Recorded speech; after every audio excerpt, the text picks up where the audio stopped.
السلام عليكم ورحمة الله وبركاته، اهلا وسهلا بحضراتكم فيديو جديد.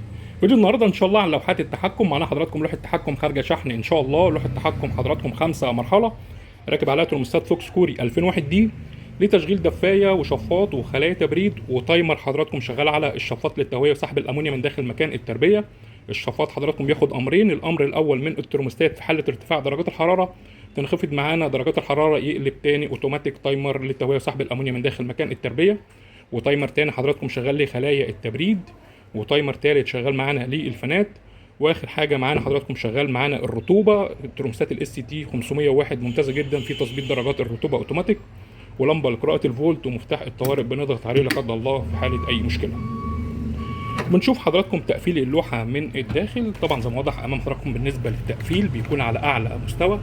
هنا طبعا حضراتكم اول حاجه من على اليمين ريلي فاصل مرحله التبريد ما بين الشفاط وخلايا التبريد. معانا كوندكتور دفايه، كوندكتور 22 امبير كوري داكو اصلي متوصل بسلك سويدي اصلي 4 مللي. كوندكتور الشفاط 12 امبير كوري داكو اصلي متوصل بسلك 2 مللي. كوندكتور خلايا التبريد كوندكتور 12 امبير كوري داكو اصلي متوصل بسلك 2 مللي.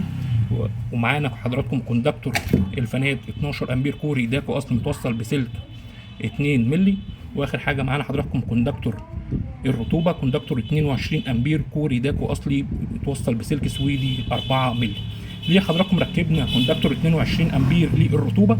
لان حضراتكم هنا العميل مستخدم سخان 3000 واط، السخان حضراتكم لتبخير الميه، فبناء عليه لازم نركب كوندكتور اللي يستحمل معانا قدره 3000 واط.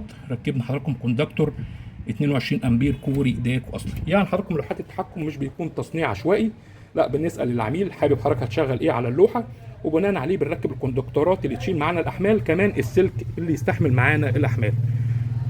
اللوحه حضراتكم بالكامل متغذيه على سلك سويدي اصلي 6 مللي ومفتاح قاطع اوتوماتيك هونداي كوري 63 امبير بيفصل اوتوماتيك لا قدر الله في حاله اي ماس او امبير ارتفع. بنشوف حضراتكم طريقه التوصيل. اول حاجه من على اليمين توصيل الدفايه، توصيل الشفاط، توصيل خلايا التبريد، توصيل الفانات، واخر حاجه معانا توصيل الرطوبه. وهنا طبعا حضراتكم بعد ما طولنا سلك الحساس الحراره زي ما واضح امام حضراتكم، حساس استانلس بيكون دقيق جدا في قرايه درجات الحراره. وهنا برضو بعد ما طولنا سلك الرطوبه زي ما واضح امام حضراتكم سلك برضو محمل سلك معانا 10 متر. هنا زي ما واضح امام حضراتكم بالنسبه لتقفيل اللوحه وتامين اللوحه بيكون على اعلى مستوى زي ما واضح امام حضراتكم. وزي ما وضحنا تصنيع لوحات التحكم مش بيكون بشكل عشوائي، لا بنصنع الاحمال اللي هتشتغل على اللوحه عشان خاطر يعني حضرتك تشتري اللوحه مره واحده ما تحبش تعدل فيها قبل كده او يحصل لا قدر الله فيه اي عطل. يوجد بفضل الله تصنيع جميل لوحات التحكم للغرف المنزليه وعنابر الدواجن ولوحات تحكم حسب رغبه العميل. عنوان المؤسسه حضراتكم في عزبه الهجانه مدينه نصر القاهره، ويوجد شحن لجميع المحافظات. شكرا والسلام عليكم ورحمه الله وبركاته.